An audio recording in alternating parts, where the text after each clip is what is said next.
పట్టే చేయిలా ఉందేమో, దేవుడు ఒక రోజున పెట్టే చేయిగా మార్చబోతున్నాడు.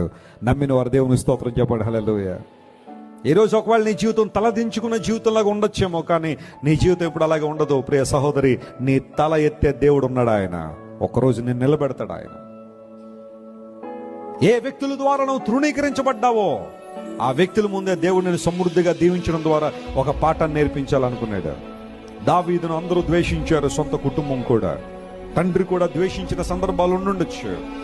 సమూయేలు అభిషేకించడానికి వస్తే అందరినీ తీసుకొచ్చారు, కానీ దావీదుని తీసుకురాలేదు.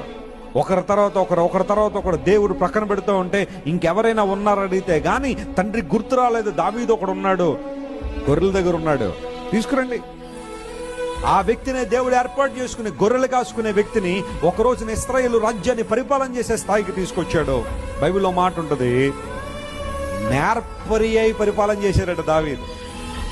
ఎందుకు మాట చెబుతున్నాను తెలుసా? దేవుడు నిన్ను సమృద్ధితో నింపేవాడు. పట్టుకోగట్టిగా యేసయ్యను.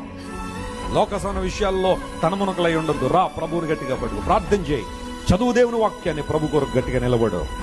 అసాధారణ కార్యాలు ప్రభు నీ జీవితంలో చేస్తాడు.